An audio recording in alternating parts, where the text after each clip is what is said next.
Père éternel, Dieu tout-puissant, Dieu d'Abraham, d'Isaac et d'Israël, je veux te dire merci, te rendre grâce. Merci pour ce culte spécial auquel tu nous as conviés. Merci Seigneur de ce que tu as au commencement et à la fin de ce moment. Merci Père de ce que tu prends le contrôle de ce lieu. Père, maintenant il est question de parler de toi. Je prie que tu mettes tes paroles dans ma bouche. Je prie que tu oignes ma bouche, tu touches mes lèvres, afin que les paroles qui sortiront de ma bouche ne viennent pas d'un homme. Père, je veux maintenant disparaître afin que toi tu apparaisses. Je veux diminuer afin que toi tu croisses. Je veux passer vil pour que toi tu sois glorifié. Père, la Bible dit que ta parole est esprit et vie. Je prie que cette parole transperce le cœur de quelqu'un ce matin, afin que, à la fin de ce culte, cette personne puisse prendre la décision qui peut l'amener à entrer dans sa destinée prophétique. Merci Père de ce que tu changes les vies de façon exponentielle, de façon extraordinaire. Merci pour tous ces témoignages qui viennent de partout pour donner gloire à ton nom. Je veux encore te donner toute la gloire ce matin. Gloire, honneur, élévation te reviennent. Toi qui es Dieu dans les cieux, qui règne sur la terre pour des siècles et des siècles. C'est par Jésus-Christ, notre Seigneur, notre Sauveur, que j'aime de tout mon être, que j'ai prié. Et que quelqu'un dise 3 fois Amen, Amen, Amen, Amen. Comment vois-tu le prophète que Dieu a établi sur ta vie? Nombre 12, versets 1 à 15. Nombre chapitre 12 du verset 1 au verset 15. Marie et Aaron parlèrent contre Moïse au sujet de la femme éthiopienne qu'il avait prise, car il avait pris une femme éthiopienne. Ils dirent, est-ce seulement par Moïse que l'Éternel parle? N'est-ce pas aussi par nous qu'il parle? Et l'Éternel l'entendit. Or, Moïse était un homme fort patient, plus qu'aucun homme sur la face de la terre. Soudain, l'Éternel dit à Moïse, à Aaron et à Marie, allez vous trois à la tente d'assignation. Et ils y allèrent tous les trois. L'Éternel descendit dans la colonne de nuée, et il se tint à l'entrée de la tente. Il appela Aaron et Marie, qui s'avancèrent tous les deux. Et il dit, écoutez bien mes paroles. Lorsqu'il y aura parmi vous un prophète, c'est dans une vision que moi, l'Éternel, je me révélerai à lui. C'est dans un songe que je lui parlerai. Il n'en est pas ainsi de mon serviteur Moïse. Il est fidèle dans toute ma maison. Je lui parle bouche à bouche. Je me révèle à lui sans énigme. Et il voit une représentation de l'Éternel. Pourquoi donc n'avez-vous pas craint de parler contre mon serviteur, contre Moïse? La colère de l'Éternel s'enflamma contre eux et il s'en alla. La nuée se retira de dessus la tente. Et voici, Marie était frappée d'une lèpre, blanche comme la neige. Aaron se tourna vers Marie, et voici, elle avait la lèpre. Alors Aaron dit à Moïse, de grâce, mon Seigneur, ne nous fais pas porter la peine du péché que nous avons commis en insensé, et dont nous nous sommes rendus coupables. Oh, qu'elle ne soit pas comme l'enfant mort-né, dont la chair est à moitié consumée quand il sort du sein de sa mère. Moïse cria à l'Éternel en disant, ô Dieu, je te prie, guéris-la. Et l'Éternel dit à Moïse, si son père lui avait craché au visage, ne serait-elle pas pendant 7 jours un objet de honte, qu'elle soit enfermée 7 jours en dehors du camp, après quoi elle y sera reçue. Verset 15, Marie fut enfermée 7 jours en dehors du camp et le peuple ne partit point jusqu'à ce que Marie y fût rentrée. Alors, la Bible nous dit que Marie et Aaron, normalement Aaron est le frère aîné, mais vous constatez que c'est le nom de Marie d'abord qui est cité. Qu'est-ce que ça voudrait dire? Ça veut dire que c'est Marie qui a commencé les hostilités. C'est elle qui a mis ça dans la tête de son frère pour dire, mais pourquoi Moïse se permet d'épouser une femme éthiopienne? Et la Bible dit que Moïse était l'homme le plus patient de cette époque. Donc ça veut dire que Moïse entendait dire des choses venant de ses propres frères, mais il ne répondait pas. Parce que c'était un vrai homme de Dieu. Il murmurait. Il se plaignait de son attitude. Il dit, mais il pense qu'il est le seul à être prophète. Nous aussi, on est prophètes. C'est un langage qu'on entend dans beaucoup de milieux. Sur Internet, des prophètes qui s'attaquent. D'autres pensent être plus forts que d'autres. Mais en ce qui concerne Moïse, Moïse n'a rien dit. Et la Bible dit que Dieu a entendu les propos que tenaient ses deux frères. Mais en réalité, pourquoi Marie et Aaron avaient cette attitude vis-à-vis de Moïse? Parce que Aaron était le frère aîné de Moïse et Marie était aussi sa grande sœur. Vous vous souvenez lorsque la mère de Moïse a mis Moïse dans une caisse de jonc et elle a mis sur l'eau.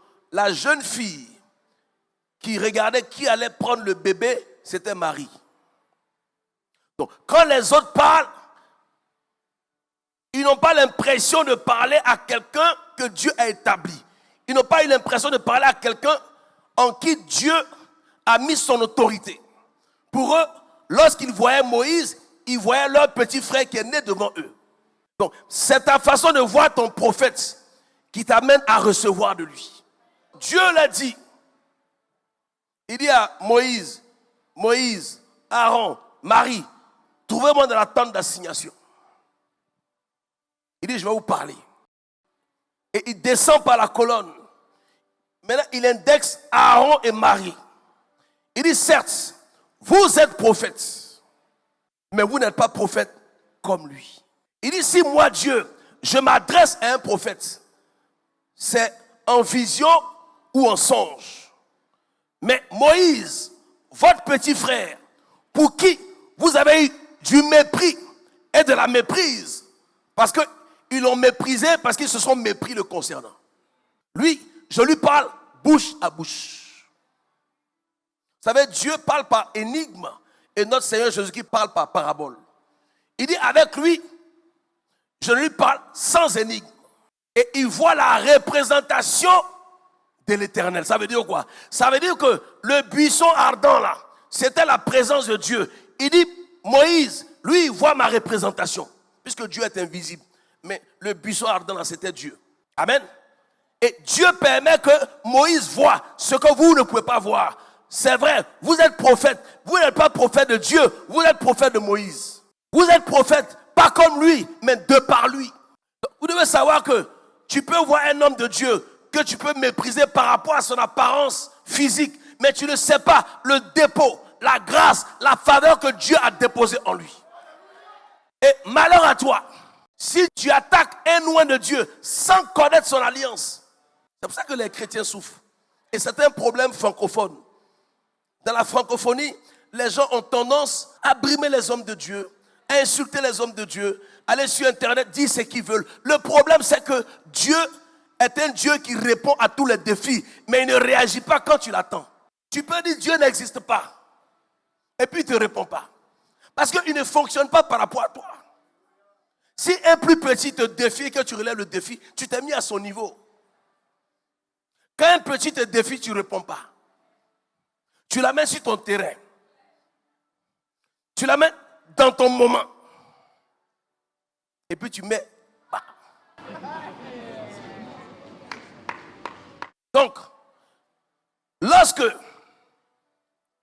Marie et Aaron ont parlé, ils n'ont pas réalisé les conséquences parce que leur façon de voir leur frère était méprisable. Pour eux, c'est un petit. Donc, l'identité de Moïse a changé que ses propres frères ne savent pas. Ça veut dire que dans ta famille, Dieu peut choisir quelqu'un. Dans ta famille, il peut prendre n'importe qui. Il dit, bon, cette personne sera la reine de votre famille. Cette personne sera le roi de votre famille.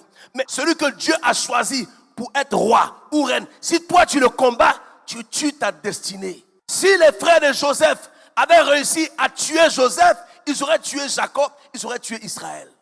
Lorsque Dieu élève quelqu'un dans ta famille, ton rôle à toi, c'est de protéger d'abord la personne. Tout le monde ne peut pas être roi. Mais si Dieu suscite un roi dans ta maison, c'est ton roi, c'est ta fierté. La charité bien ordonnée commence par quoi? Par soi-même.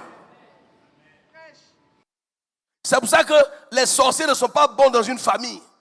Parce que le sorcier cherche à détruire la bénédiction de la famille. Écoutez, Dieu passera toujours par un homme pour bénir les hommes. Si tu n'as pas besoin d'un être humain pour avancer dans la vie, c'est que tu ne veux pas avancer. C'est quelqu'un qui va t'aider dans un domaine. Donc, si Dieu bénit quelqu'un, si Dieu élève quelqu'un dans ta famille, dis-toi que c'est ton élévation. Est-ce que je parle à quelqu'un? Joseph a dit à ses frères, vous avez mérité de me faire du mal, mais Dieu l'a changé en bien afin que je puisse vous entretenir. Pour dire que si j'étais mort, vous serez mort aussi. Dans ton entourage, tu ne sais pas qui Dieu va utiliser pour te lever. Tu ne sais pas qui Dieu va utiliser pour te donner du travail, pour te présenter à quelqu'un qui va t'épouser. Donc, dans la vie, si tu sais que tu auras besoin de quelqu'un, il ne faut pas critiquer la personne. Parce que si tu critiques la personne et que tu ne te répands pas, rien de bon ne peut venir de cette personne te concernant. Toi-même, tu as fermé une porte de bénédiction. Est-ce que je parle à quelqu'un? Je veux qu'en tant que chrétien francophone, vos mentalités changent. Ne faites pas comme les églises où on frappe les pasteurs. Les églises où on porte, il dit ne touchez pas. Il n'a pas dit ne frappez pas. Il dit ne touchez pas. Parce que tu peux porter main à un prophète. Parce que toi, tu estimes qu'il n'est pas un homme de Dieu. Mais dis à ton voisin, qu'est-ce que tu en sais?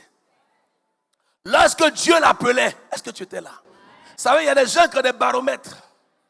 C'est eux qui savent qui est converti, qui n'est pas converti. Or, le fait de critiquer un converti est la preuve que toi, tu n'es pas converti. Je réponds. Tu peux prétendre être converti. Mais si tu te permets de dire du mal de quelqu'un, dans la bouche que tu prends pour prier, dans la bouche que tu prends pour bénir Dieu, ça veut dire que tu n'es pas converti. Parce que la bouche est sacrée. Quand tu as le Saint-Esprit en toi, ce qui sort de ta bouche a un impact. C'est pour ça que tes propos doivent toujours être positifs et non négatifs. Si tu sais que ce que tu vas dire va blesser quelqu'un, tais-toi. Est-ce que je parle à quelqu'un? Qu'est-ce qui prouve que Moïse n'était plus l'enfant qu'ils avaient connu? Exode 7, verset 1, dit ceci. L'Éternel dit à Moïse, vois, je te fais Dieu pour Pharaon. Dieu avec des majuscules. Et Aaron, ton frère, sera quoi? Ton prophète. Ça veut dire que Moïse, qui était leur petit frère, qu'ils ont vu naître, Dieu le fait Dieu devant Pharaon. Et puis Aaron, son grand frère, est son prophète. Si son grand frère est son prophète, donc Moïse est le Dieu de Aaron. Maintenant, Moïse, lui, là, il est le prophète de Dieu. Donc, ça veut dire que Aaron n'a même pas accès à Dieu. Pour que Aaron s'adresse à Dieu, il doit passer par Moïse, celui qu'il a méprisé. Comment tu regardes ta source de bénédiction? Avec quel regard? Vous savez, la grandeur n'est ni dans la taille, ni dans la forme, ni dans la couleur de peau, ni dans les habits. La grandeur est à l'intérieur. La grandeur est une valeur intrinsèque que nous transportons. Maintenant, quel discernement tu as pour voir que celui que Dieu a établi sur ta vie est grand? Comment tu le vois? Comment tu le juges dans ton cœur? Qu'est-ce que tu penses de lui pendant qu'il prêche? Pendant qu'il marche? Quand il fait des erreurs? Lorsqu'il a commis une faute? Qu'est-ce que tu dis sur lui? Souvent tu es dur par rapport à un péché que ton prophète a commis dans sa faiblesse, que toi tu commets tous les jours. Tu es indulgent envers toi-même et tu condamnes le prophète qui intercède pour toi, qui prie pour toi, qui jeûne pour toi, au jour de la détresse, celui qui crie à Dieu pour toi. Tu te permets de dire des méchancetés sur lui et tu penses être exaucé. Voici pourquoi nous ne sommes pas exaucés. Si dans les 5 ministères de Jésus-Christ, il y a le ministère prophétique, c'est que c'est important d'avoir un prophète.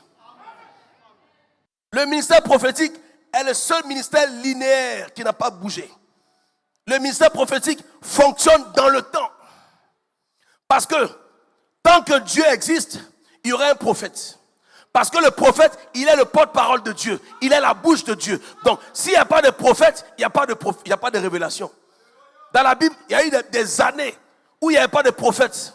Et le peuple allait dans tous les sens. Donc, le prophète vient pour réguler. Écoutez, la veuve de Sarepta, lorsque le torrent est devenu sec, Dieu lui dit, j'ai ordonné à une femme veuve de te donner à manger. À quel moment Dieu a parlé à cette veuve? Mais la femme a montré à Dieu que son cœur appartient à Dieu.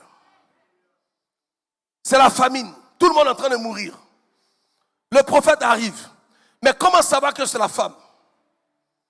Puisque Dieu dit, j'ai ordonné à une femme de te donner à manger. Et la première femme qu'il rencontre, Dieu ne dit pas que c'est la femme, mais il dit donne-moi à boire, avec autorité. Et il voit que la femme obtempère, elle lui donne à boire, malgré la famille. Il dit c'est elle. Il a discerné. Il dit maintenant je vais manger. Elle lui dit ton Dieu est vivant. Dis à quelqu'un ton Dieu est vivant. L'avantage que toi tu as, c'est que tu as un Dieu qui ne meurt pas. Bouddha est mort, Krishna est mort, tant de dieux sont morts, mais toi ton Dieu il est éternel, il ne peut pas mourir. Elle dit ton Dieu est vivant. Elle dit j'ai un peu de farine, j'ai un peu d'huile et j'ai 2 morceaux de bois. Je vais faire le feu, je vais manger, mon fils et moi, après quoi nous mourrons. Il dit c'est très bien, fais comme tu as dit. Seulement, prépare-moi à manger d'abord. Pendant que nous deux on a faim. Mais comment tu vois ce prophète qui te dit, toi tu as faim, moi j'ai faim. Peut-être même qu'elle a plus faim que toi. Peut-être toi tu as mangé la viande des corbeaux, tu as bu un peu d'eau avant de venir. Elle c'est son dernier repas. Le prophète lui dit, fais-moi à manger d'abord et puis après toi tu vas manger. Quelle décision tu prends? Si ça s'est passé aujourd'hui, on va dire non c'est un escroc. Elle fait quoi? Elle obéit ou elle refuse? Il y a une décision que tu dois prendre. Ta bénédiction réside dans ton obéissance. Dieu ne sera jamais comme tu veux. Dieu ne fera jamais comme toi tu as conçu. Dieu ne fera pas parce que toi tu veux. Dis à ton voisin, tu es qui? Dieu là, il a une règle qui est valable pour tout le monde. Mais comme son cœur appartenait à Dieu, elle a obéi à la voix. Mais pourquoi le prophète lui dit de lui faire à manger d'abord? Parce que Élie avait fermé le ciel sur Israël. Même le roi n'avait pas à manger. Il dit donne-moi à manger. Parce que la farine qu'elle avait, elle devait la diviser en 2. La première partie qu'elle donne au prophète, ce sont les prémices. Avec les prémices, le prophète va rétisser une alliance avec Dieu afin d'ouvrir son ciel à elle sur sa maison. Je suis en train de dire à quelqu'un que quand tu as une alliance authentique, même si le ciel est fermé pour tout le monde, toi ton ciel sera ouvert. Parce que ton alliance crie pour toi, ton alliance combat pour toi, ton alliance parle pour toi, ton alliance défend ta cause. Quand tu as une alliance authentique, véritable, l'alliance fait 90% du travail. Toi tu ne fournis que 10%.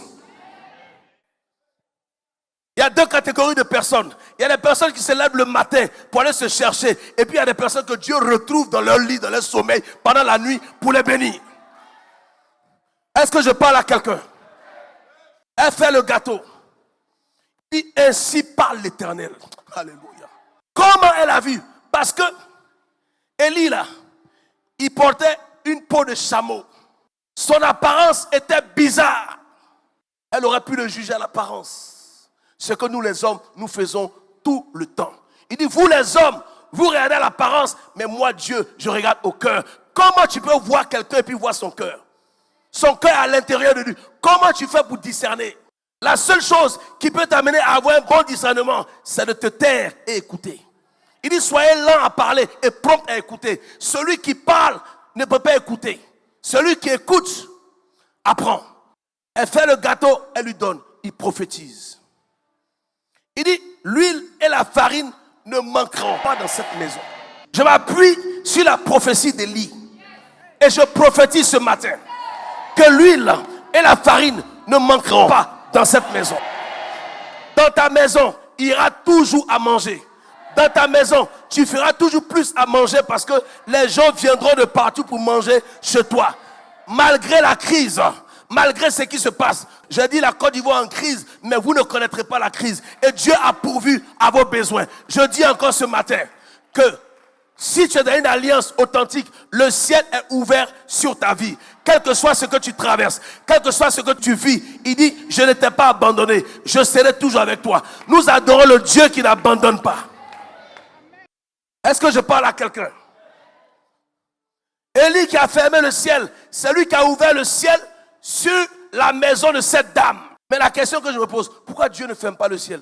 Dieu aurait pu fermer le ciel directement, mais il dit à Élie de fermer le ciel. Pourquoi Dieu ne maudit pas l'homme directement? Il dit à la terre de maudire l'homme. Vous savez pourquoi Noé n'a pas pu maudire Cam? Parce que la Bible dit que Dieu bénit Noé et ses fils. Et je suis en train de dire à quelqu'un que si Dieu t'a béni, personne ne peut te maudire. Il dit, je bénirai ceux qui te béniront. Je maudirai ceux qui te maudiront. Ça veut dire quoi? Ça veut dire que tu ne peux pas maudire quelqu'un que Dieu a déjà béni. Donc, si tu bénis quelqu'un que Dieu a béni, tu reçois la bénédiction. Mais si tu maudis quelqu'un que Dieu a béni, Dieu te maudit. Donc, quand tu portes main à un oint de Dieu, quand tu parles mal d'un homme de Dieu, tu insultes l'intelligence de Dieu. Tu es en train de dire à Dieu, mais comment tu as pu choisir celui-là, lui comme ça là? Oh, c'est parce qu'il est comme ça que Dieu l'a choisi. La Bible dit qu'il prend les choses viles pour confondre les fortes. Il prend les faibles, ce qu'on ne considère pas, pour confondre les grands. C'est pas parce que ta famille ne te considère pas que tu n'es rien. C'est parce que tu es important que ta famille ne te considère pas. Souvent, vous rencontrez des personnes que vous respectez. Et ces personnes-là, par humilité, vous les respectez, même s'ils ne sont rien devenus. Et quand vous les voyez en public, vous les honorez. Et quand vous les honorez, étant donné que l'environnement dans lequel ils ne sont pas considérés, alors que vous êtes considérés, ils se sentent obligés de vous rabaisser pour se faire considérer. Qui comprend ce que je suis en train de dire? Ça veut dire que toi, tu arrives quelque part, tu vois un grand frère que toi, tu respectes, mais lui, c'est un faux type du quartier. Et il a pris crédit partout, personne ne le respecte. Donc, quand toi, tu arrives et que tu le salues avec respect devant ceux qui te respectent, il se sent obligé de te diminuer. Or, quand il te diminue là, il se ternit lui-même. S'il te donnait le respect que tu l'avais donné, les gens avaient dit, bon non, il n'est pas aussi fort que ça. Si ce gars-là le considère un peu, c'est qu'il y a un peu de considération en lui. Comment tu vois la personne par qui Dieu va passer pour te lever? Avec quel regard tu vois ton prophète? Tu le vois comme un ami d'enfance? Tu le vois comme un petit frère? Tu le vois comme un cousin? Or, pendant que Aaron et Marie regardaient Moïse comme le petit frère, Moïse était devenu Dieu avec des majuscules. Sauf que lorsque Dieu le disait à Moïse, Aaron n'était pas là. Marie n'était pas là. Donc comme tu n'es pas là, quand Dieu parle à son prophète, ne le juge pas un prophète de Dieu. Même s'il n'a rien, même s'il a pied, là n'est pas le problème. Les gens considèrent les gens pour ce qu'ils ont. Ce n'est pas parce qu'un pasteur a beaucoup d'argent qu'il est un vrai pasteur. Donc, avoir beaucoup d'argent n'est pas synonyme de grandeur. Mais le Seigneur dit quoi? Il dit, vous voulez que les autres vous servent, servez les autres. Un grand considère les autres. Vous voulez voir la grandeur dans la vie de quelqu'un? C'est l'humilité de quelqu'un qui montre la grandeur de quelqu'un. Sa façon de parler aux plus petits, aux servantes, aux boys, aux cuisiniers. Sa façon de traiter le personnel. C'est ce qui démontre sa grandeur ou sa petitesse. Être populaire, c'est pas être grand. Être célèbre, c'est pas être grand. Il y a des gens qui sont célèbres mais sont des drogués. Il y a des gens qui sont populaires mais ils vendent la drogue. Il y a des gens qui ont beaucoup d'argent mais ils ont une sale vie. La grandeur est à l'intérieur. Un grand, c'est celui qui fabrique les grands. Un grand, c'est celui qui n'est pas jaloux du bonheur de l'autre. Un grand, c'est un faiseur de roi. C'est-à-dire que David, il est roi. Et puis il réussit parce que tout ce qu'il fait, il consulte son prophète. Quand le prophète lui dit en erreur, il se répand. Contrairement à Saül qui se justifie devant son prophète. Saül a eu l'audace de vouloir présenter l'offrande à cause du fait qu'il a prophétisé 2 ou 3 fois. Il a pensé qu'il pouvait se mettre au niveau de celui qu'il avait établi. Celui qui te fait peut te défaire. Samuel n'était pas roi, mais il était faiseur de roi. Il fallait que Samuel naisse pour que Saül existe. Il fallait que Samuel naisse pour que David existe. Donc, celui qui t'a fait, même s'il est dans l'ombre, n'oublie pas que ce qui fait l'arbre, ce n'est pas le tronc, ce n'est pas les branches, ce n'est pas les feuilles, ce sont les racines. Mais on honore le fruit. Mais qui dit merci à la racine? Lorsque tu manges une mangue là, est-ce que tu veux dire à racine merci? La racine, c'est l'image de Dieu. Le tronc, c'est l'image de ton prophète. Les branches, c'est toi. La bénédiction est rattachée aux branches, pas au tronc. Mais s'il n'y a pas de tronc, la branche qui se détache du tronc, quand il se passe, elle sèche. Donc, si, de par la racine, le tronc vit, et que du tronc, la branche vit, tu ne peux pas avoir les fruits sur les branches et puis penser que c'est les branches qui ont donné le fruit. Ce n'est même pas le tronc, c'est la racine. Le tronc est gros, mais il n'est rien sans la racine. Donc l'homme de Dieu peut être ce qu'il veut, mais s'il n'est pas appuyé sur l'Éternel, il ne peut pas aller loin. quelle que soit ta popularité, quelle que soit ta grandeur, c'est ton degré de consécration qui peut t'amener à une dimension élevée. Comment tu sers ton Dieu? Est-ce que tu escroques les fidèles? Est-ce que tu donnes des fausses prophéties pour prendre de l'argent? Parce que c'est le peuple de Dieu que tu voles. Est-ce que tu aides le peuple de Dieu ou tu achèves le peuple de Dieu? Il y a des personnes qui sont venues dans l'église et qui ont tout perdu dans l'église, pas dans le monde. Tu peux avoir 2 ans, 3 ans, peu importe. Si c'est celui que Dieu a établi dans ta vie, c'est par lui que tu auras ta bénédiction. Mais c'est ta façon de le voir qui va t'amener à recevoir. Ce n'est pas une question d'âge. Sinon, Pierre n'aurait pas appelé Jésus Seigneur ou bien Maître. Pierre était beaucoup plus âgé que Jésus. Dans le ministère, ce n'est pas une question d'âge. C'est une question d'onction et d'autorité. Le diable n'a pas peur de l'onction parce que lui-même a l'onction. Ce qui fait peur au diable, c'est l'autorité. Quand tu es en alliance avec un véritable homme de Dieu, il est fiché dans le monde spirituel. Quand tu es rattaché à son arbre, les entités, les démons savent que lui là, dis à quelqu'un, pas touche. Satan, il ne respecte personne à part celui qui est plus fort que lui. La seule personne que Satan respecte s'appelle Jésus-Christ.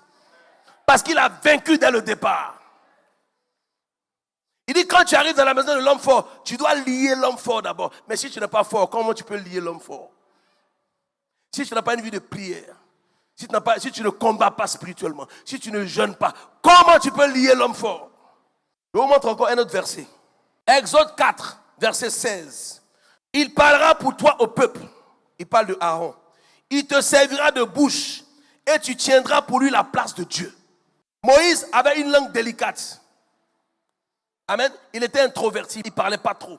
Dieu lui dit, sa bouche sera toi ta bouche.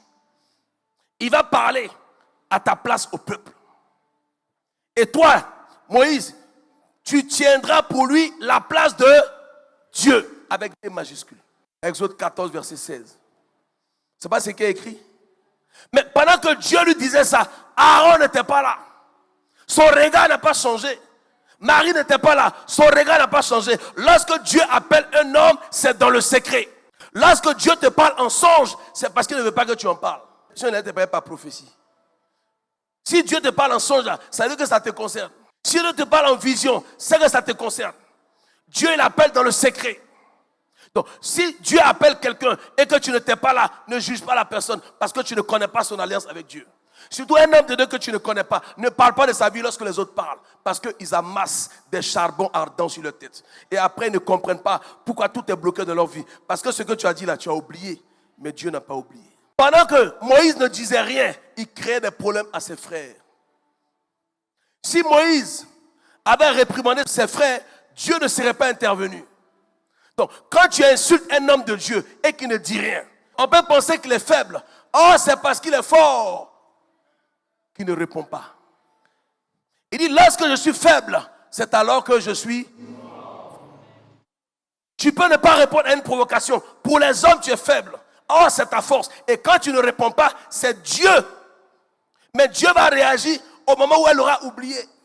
On ne porte pas main à un oint de Dieu. Ne touchez pas. Donc, même si tu n'es pas croyant, tu dois avoir la crainte de Dieu. Vous n'allez jamais voir un chrétien catholique ou un musulman appeler son guide spirituel par son prénom. Or, ce que vous ne savez pas, si Dieu établit un homme de Dieu sur ta vie et que tu permets à ton entourage de l'appeler par son prénom, dès que tu l'appelles par son prénom, il est vidé de toute substance divine. Quand tu l'appelles par son prénom, ça veut dire qu'il n'y a plus de spirituel en lui. Il n'y a plus de divin en lui. C'est un homme simple. Mais qu'est-ce que tu peux recevoir d'un homme simple? C'est l'onction qui fait la différence. Mais en l'appelant par son prénom, tu as enlevé son onction. Tu as enlevé sa divinité. Or, toi-même, avant de devenir chrétien, quand tu confesses Jésus, quand tu reçois le Saint-Esprit qui vient habiter en toi là, crée une divinité en toi. C'est pour ça qu'on nous appelle l'assemblée des saints. Maintenant, la différence entre toi et ton pasteur, c'est que ton pasteur, il a la même divinité que toi, accompagné d'une autorité. La Bible dit que ceux qu'il a prédestinés, il les a appelés. Ceux qu'il a appelés, il a fait quoi? Il les a justifiés. Et ceux qu'il a justifiés, il les a fait quoi?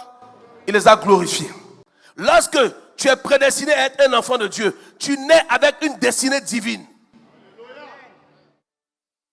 Lorsque tu rencontres le prophète de ta vie, et que le prophète commence à prophétiser sur ta vie, ta destinée divine se transforme en destinée prophétique. Parce qu'un prophète a parlé sur ta vie.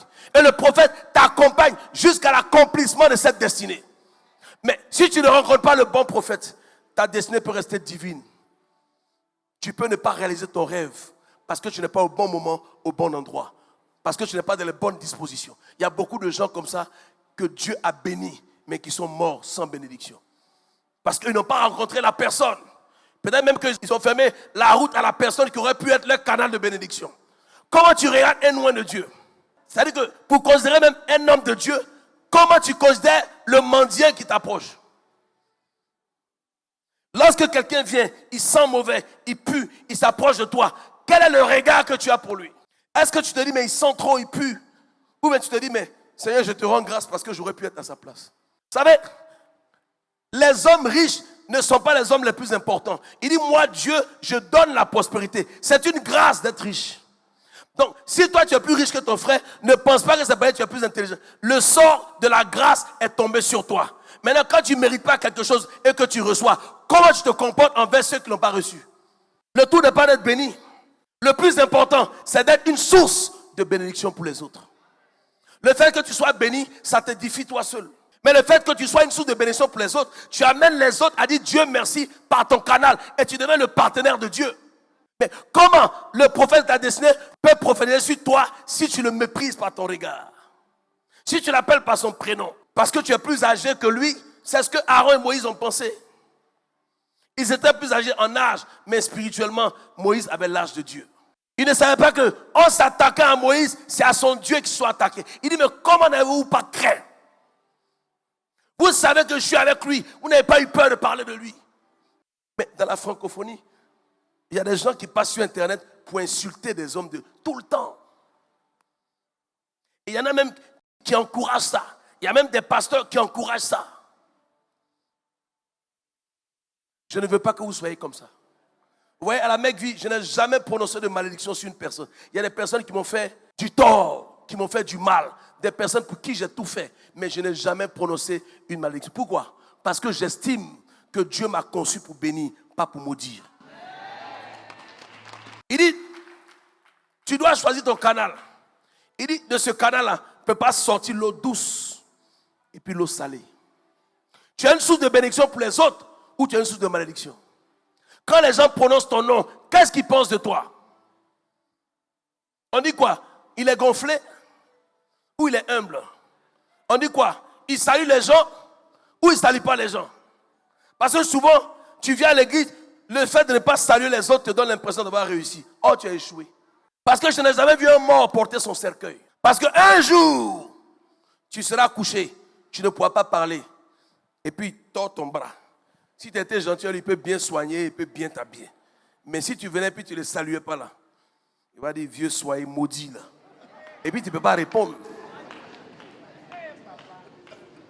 Les personnes qui sont maniaques dans la vie, quand elles meurent, elles sont les plus malheureuses parce qu'elles ne peuvent pas organiser leurs obsèques.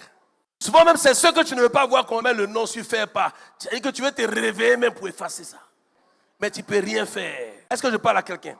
Mais ton humilité va provoquer les avocats dans ta vie.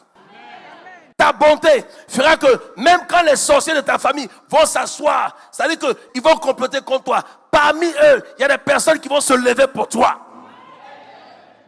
Les frères de Joseph avaient mérité de le faire mourir, mais Dieu a suscité Judas pour le sauver. C'est pour ça que le salut vient de Judas. Lorsqu'on veut faire du mal et qu'on vient te voir, quelle est ta réaction? Tu encourages le mal ou tu encourages le bien? Ézéchiel 33, verset 31 à 33. Et ils se rendent en foule auprès de toi. Et mon peuple s'assied devant toi. Ils écoutent tes paroles, mais ne les mettent point en pratique. Car leur bouche en fait un objet de moquerie. Et leur cœur se livre à la cupidité. Ça veut dire qu'il y a des gens qui viennent s'asseoir à l'église. Leur travail à eux, c'est de juger tout ce qui passe. Quand quelqu'un vient faire une offrande, il va regarder ce que la personne a apporté. des chaussures jusqu'à la tête, jusqu'à la coiffure. Regarde comment elle est habillée. C'est de vous on parle. Verset 32. Il dit, voici, tu es comme pour eux un chanteur agréable, possédant une belle voix et habile dans la musique. Lorsque Kodja devient pasteur. Ça, c'est mon verset, ça. On dit, mais le chanteur d'Agnagnan, il va nous dire quoi?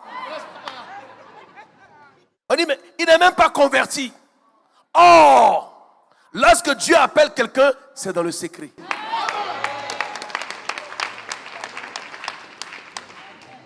Il dit, il te regarde comme un chanteur. Il ne te regarde pas comme un chantre. Dieu ne va jamais passer par le canal que tu as conçu pour te bénir. Comment tu vois le canal de ta bénédiction? Moi, je respecte mon grand frère qui est là. Et celui qui est là. Je deviens son père spirituel.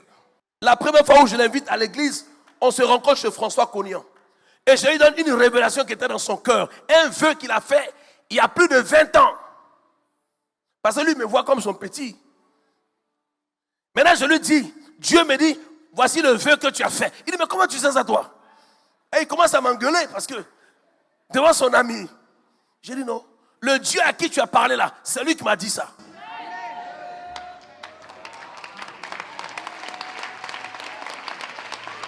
Son regard a changé.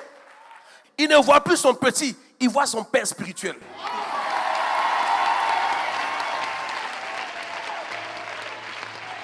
Personne ne peut nous séparer, lui et moi. Parce qu'il sait. Il y a plein de cas comme ça. Il y a des personnes ici, ça veut dire qu'à un certain âge, les membres de leur famille mouraient. Et puis à leur tour, j'ai bloqué. J'ai dit, toi, tu ne mourras pas. Comment tu écoutes la voix de ton prophète? Si tu le juges par rapport à ceux qui ne le connaissent pas, ton jugement sera erroné. On parle des choses qu'on ne sait pas. On parle des gens qu'on ne connaît pas. On accuse des gens sans preuve. On affabule et on croit. Comment tu réalises le prophète que Dieu a établi dans ta vie?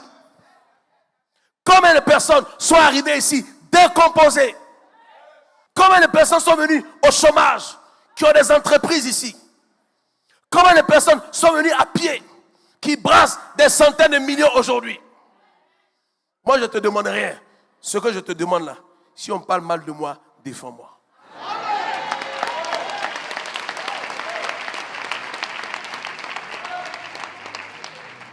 Tu n'es pas ce que tes ennemis pensent que tu es.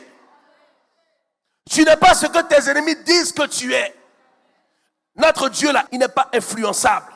Les propos des hommes ne peuvent pas changer ta destinée. C'est ce qui est écrit avant la fondation du monde. Te concernant, c'est ce qui va arriver si tu restes fidèle à l'alliance. Comment tu regardes le prophète que Dieu a établi dans ta vie? Tu ne verras jamais un musulman appeler son guide spirituel par son prénom. Ils ont une éducation spirituelle. C'est nous-mêmes, les chrétiens, qui emmenons nos histoires sur Internet. Les hommes politiques, pourquoi ils ne réussissent pas? Il n'y a personne qui peut leur dire la vérité. Tu dois avoir un guide spirituel, quelle que soit ta religion. Là où le peuple ne peut pas te parler, quelqu'un doit te faire asseoir pour te dire, ce que tu fais là, ce n'est pas bon. Parce que quand un être humain a un pouvoir de Dieu sur la terre, si personne ne lui parle, il peut massacrer les autres. Il faut qu'un homme puisse lui parler. Ça, c'est pas bon. Ça, c'est bon. Un homme intègre. Il y a des gens qui se taisent parce qu'ils savent qu'ils vont recevoir de l'argent. Je ne fais pas de politique parce que je veux pouvoir parler quand je dois parler. Mais quand tu es pasteur et que tu es dans un parti politique, tu as un parti pris, donc tu n'es plus crédible. Mais quand tu es au-dessus de la mêlée, quand tu parles, on sait qu'un homme a parlé. Il y a une voix autorisée qui a parlé. C'est de ça qu'il est question. Est-ce que tu monnaies ton ministère prophétique pour avoir de l'argent? Est-ce que tu fais des réceptions et puis on paye?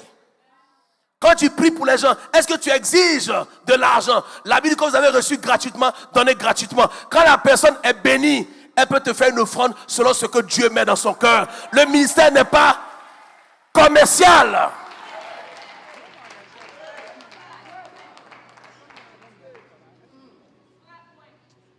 Ce que tu dis ne touche plus leur cœur parce qu'ils se sont familiarisés avec la personne.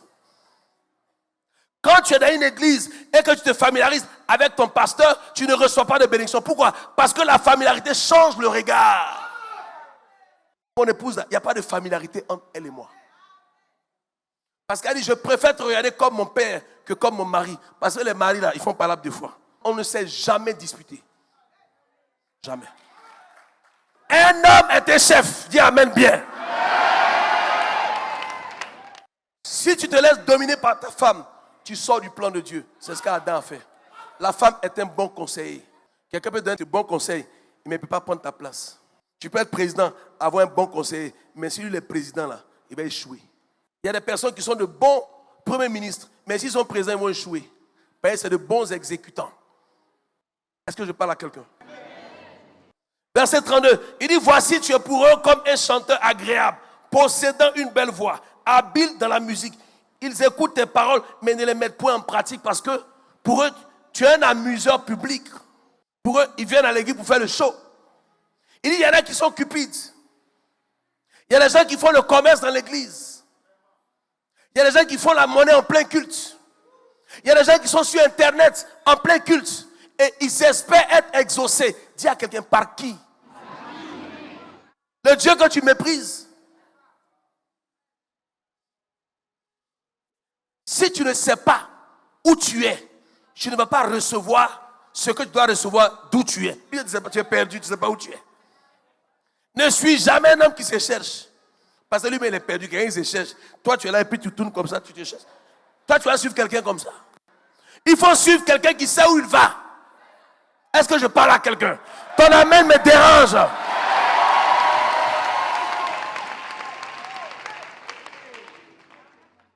Dieu peut passer par un petit pour te parler. Ne méprise aucune prophétie. Il faut sonder, il faut étudier, il ne faut pas rejeter. Mais ça peut te sauver la vie. L'esprit que nous avons là ne meurt pas. Avant d'avoir un corps, tu avais un esprit. Écoute, le but de la prophétie là, c'est de quoi? Exhorter, édifier et consoler. Quand une prophétie n'exhorte pas, quand elle n'édifie pas, elle ne console pas, tu n'es pas obligé de l'accepter. Si quelqu'un vient te dire une parole qui ne te plaît pas, tu détruis la parole séante tenante. Tu n'es pas obligé. Si tu sais un Dieu grand, tu dois te faire respecter dans le travail que tu fais. La réputation vaut mieux que l'or. On peut tout dire de toi, mais toi ne te retrouves pas dans ce que l'on dit. On peut t'accuser de tout, mais si tu es dehors, c'est la preuve que ce que les gens disent n'est pas vrai. Il ne faut pas intervenir pour n'importe quoi. Tu n'interviens pas pour quelqu'un qui vend de la drogue. Tu n'interviens pas pour un voleur. Même si c'est ton fils, tu n'interviens pas parce que ça ternit ton image. Est-ce que je parle à quelqu'un? Comment tu vois le roi, la reine que Dieu a établi dans ta famille? Dans une famille, on ne peut pas jalouser son frère, sa soeur. Si Dieu élève quelqu'un dans ta famille, c'est ta fierté. Si Dieu élève quelqu'un dans ta famille, protège la personne. Défends la personne. Présente une bonne image de la personne. Même si la personne a des défauts, on lave ça en famille. On peut critiquer les musulmans, hein, mais les musulmans sont solidaires. Ils ont un chef, même si le chef a des défauts, ils couvrent leur chef, c'est comme ça. C'est eux qui ont raison. Tu dois couvrir la bénédiction que Dieu t'a donnée. Même s'il n'est pas bon là, vous murmurez un peu entre vous, quand vous le voyez, amen, on t'embrasse. Ça ne va pas quelque part. Mais tu ne fomentes pas, tu ne complotes pas contre ton frère, contre ta soeur, parce que Dieu a élevé. Son élévation est ton élévation. Sa bénédiction est ta bénédiction. Sa gloire est ta gloire. Son bonheur est ton bonheur. Est-ce que je parle à l'âme de quelqu'un? Verset 33. Il dit, quand ces choses arriveront, et voici, elles arrivent, ils sauront qu'il y avait un prophète au milieu d'eux. Le problème, c'est que tous les psaumes que vous lisez là, c'était des chansons prophétiques que David chantait quand il était inspiré. Et puis ça coulait. Comment tu regardes celui qui est inspiré quand il chante? Comment tu écoutes le prédicateur lorsqu'il prêche? Est-ce que tu prêtes attention lorsqu'il proclame des paroles? Parce que prophétiser là, ce n'est pas annoncer seulement ce que Dieu a dit. Mais un homme de Dieu, quelqu'un que Dieu a établi sur ta vie, peut changer ta destinée par sa parole prophétique. Il peut dire, tes parents t'ont maudit, mais moi, étant donné que le supérieur, c'est-à-dire le spirituel, domine sur le physique. Moi, j'annule la malédiction et je proclame la bénédiction. Maintenant, comment toi tu perçois ça? Est-ce que tu crois ou tu ne crois pas? Ah, si tu crois, tu reçois. Si tu crois, tu reçois que personne ne peut maudire celui que Dieu a béni. Si tu crois que tu seras élevé, dis Amen. Si tu crois que tu vas être élevé, dis Amen fort. Je vais dire à quelqu'un, tu n'es pas maudit. Tu as une marque déposée. Avant la fondation du monde, ton nom était écrit dans le livre de vie. Dis à quelqu'un, Dieu me connaît. On dit, personne ne vient à Christ si son esprit l'a attiré. Dieu t'a attiré parce qu'il t'a prédestiné. Ceux qu'il a prédestinés, les a appelés. Ceux qu'il a appelés, les a justifiés. Et ceux qu'il a justifiés, il les a glorifiés. Tu es né pour être glorifié. Mais qui va te glorifier, ce n'est pas les hommes. Ce sont les hommes qui vont te glorifier. Et si tu es appelé à être glorifié et que les hommes se lèvent contre toi, c'est contre ton Dieu qui s'élève. Est-ce que je parle à quelqu'un? Si tu dis Amen, c'est que c'est toi. Que ton Amen dépasse le plafond. Ils viennent t'écouter parce que tu as une belle voix et parce que tu danses bien. Ils te jugent par rapport à ton passé sans tenir compte de ta transformation spirituelle. Ils te jugent sans se rendre compte du prix que tu as payé pour être où tu es. Sans se rendre compte que toi tu es venu au Seigneur, tu as tout abandonné. Tu étais dans la gloire. Tu as choisi entre la gloire et le Seigneur. Combien peuvent faire ça? Ils te jugent comme s'ils pouvaient faire le sacrifice que toi tu as fait. Les persécutions que tu subis, est-ce qu'eux peuvent subir? Est-ce que je parle à l'âme de quelqu'un? Ils ne savent pas le prix que tu as payé. Tu as sacrifié. Tu as vu la gloire. Tu as vu l'argent facile. Tu as vu les femmes. Tu as voyagé dans les jets privés. Et puis tu refuses tout ça pour suivre le Seigneur. Et les gens, au lieu de t'encourager, ils te condamnent. Lorsque j'étais dans le monde, les gens m'adulaient. Oh, j'avais une mauvaise vie. Ma vie était sale, mais les gens m'appréciaient. Les gens tombaient en syncope. Les gens étaient émerveillés, me voyant. Mais depuis que j'ai décidé de servir Dieu, les mêmes personnes ont changé le regard. Mais comment tu fais ce qui est mauvais? On t'aime. Tu fais ce qui est bon, on ne t'aime pas. Et c'est normal. Réfléchis. La Bible dit que tous ceux qui voudront vivre pieusement seront persécutés. Donc ça veut dire quoi? Celui qui n'est pas persécuté ne vit pas pieusement. Mais on respecte ceux qui ne sont pas persécutés. Si tu es chrétien et que le diable ne t'attaque pas, c'est que vous allez dans la même direction.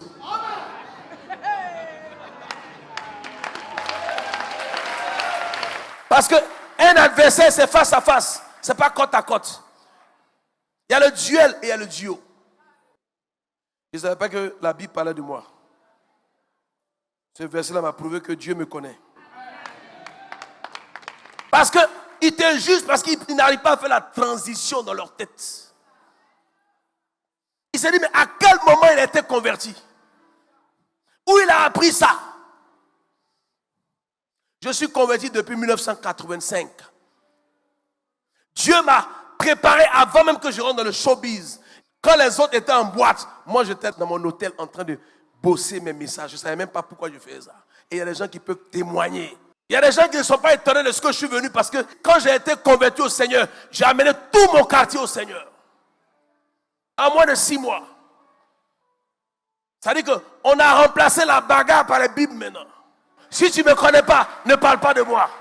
Dieu ne prend pas les gens par hasard. Celui que tu vois a la même apparence, mais il y a un esprit qui l'a changé à l'intérieur.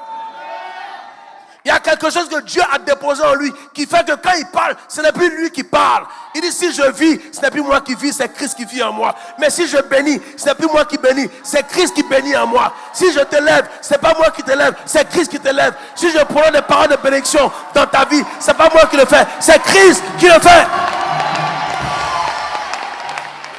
Vous savez, Dieu est dans la qualité, n'est pas dans la quantité. Et le diable arrive à manipuler les moins intelligents. Un homme qui est influençable ne vit pas longtemps. Il y a des gens qui sont dans l'église, qui haïssent leur frère par solidarité. C'est-à-dire qu'il est dans l'église, il ne te connaît pas. Hein? Et puis l'autre dit, il m'énerve. Lui aussi dit, il m'énerve. Toi, tu es un mouton. Lui, il est ton berger. Toi, tu es le mouton. Nous sommes dans un monde de prédateurs. Soit on te mange, soit tu manges. Si tu ne sais pas manger, tu seras mangé. Ton corps doit être amer. Dis à quelqu'un, je suis amer. Je suis le Nivakin de mes ennemis. Je suis la reine de mes ennemis. Il faut dire, il va avoir goitre. Acclame le Seigneur. Tant que tu n'es pas mort, rien n'est perdu. Dis à quelqu'un, c'est pas fini. Tant que tu ne dis pas que c'est fini, c'est pas fini. Les gens peuvent tes funérailles, mais Dieu dit c'est pas encore fini. Un seul mot de sa part peut changer la donne. Une seule parole peut changer ta destinée. Il est celui qui ouvre et personne ne peut fermer. Il est le oui et l'amen. Après lui, il n'y a personne. Avant lui, il n'y a personne. Pendant lui, il n'y a personne. Il est. Mon nom est je suis. Il n'est pas au futur. L'éternité, ce n'est pas plusieurs jours qui ne finissent pas. L'éternité, c'est un seul jour qui ne finit pas. Quand on dit l'éternel, là, il n'a pas de commencement, il n'a pas de fin. L'éternité, au ciel, il n'y aura pas de nuit. C'est un seul jour qui ne finit pas. Ta bénédiction sera éternelle.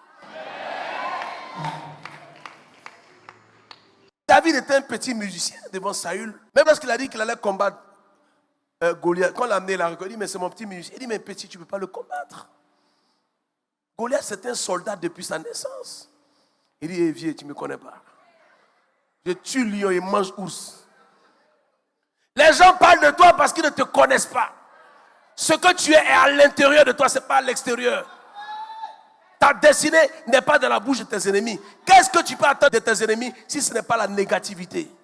Quand une parole de ton ennemi peut te décourager, c'est ce qui est normal. Ton ennemi est fait pour te décourager. Maintenant, toi, tu dois vivre longtemps pour emmerder tes ennemis. Quand il te voit à la télé, il éteint. Il y a une autre télé, il éteint. Il y a une autre télé, il est paniqué. C'est ce qui va arriver à tes ennemis. Acclame le Seigneur.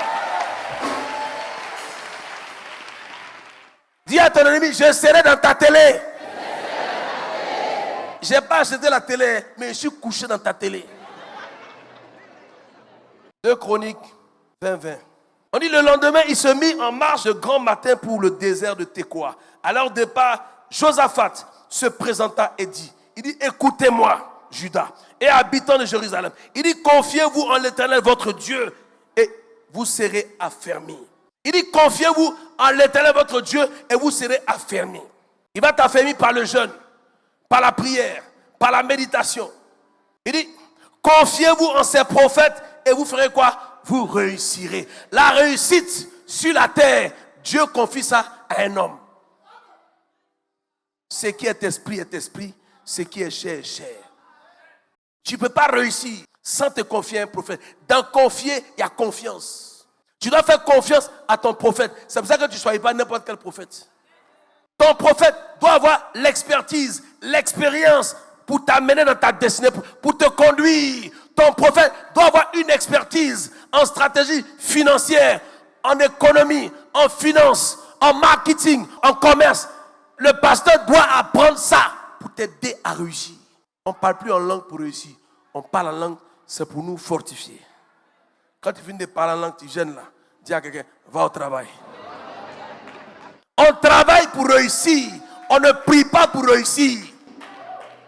Si tu as déjà parlé mal de ton prophète, répands-toi. Parce qu'un canal que tu as maudit ne peut pas te bénir. Parce que ce que vous ne savez pas, c'est que médire est égal à maudire. Répands-toi. Parce que Dieu ne le voit pas comme toi tu le vois. Dieu ne le juge pas comme toi tu le juges. Même s'il n'est rien. Mais Dieu le considère. Tu ne peux pas mépriser celui que Dieu considère. Toi tu es qui? Il dit, vous avez mérité de me faire du mal. Dieu l'a changé en bien. Acclame le Seigneur. Tu dois remercier tes ennemis. Parce que la Bible dit que ton ennemi est ton marchepied. Si tu n'as pas d'ennemi, tu ne grimpes pas. Quand tu pardonnes à un ennemi, ça veut dire que tu prends sa bénédiction. C'est le supérieur qui bénit l'inférieur. Quand tu pardonnes à quelqu'un, c'est ta part que tu donnes à Dieu. Et Dieu te met au-dessus de lui. Parce que lui, sa part là, on va prendre pour ajouter sur toi. Il dit, confiez-vous en l'Éternel, votre Dieu, et vous serez affermis. C'est spirituel. Il va vous amener au ciel. Mais sur la terre, pour réussir, il y a quelqu'un qui doit te toucher. Il y a une bouche autorisée qui doit parler sur toi. Quelqu'un doit prophétiser. Vous savez, il y a des pasteurs qui ont la chance.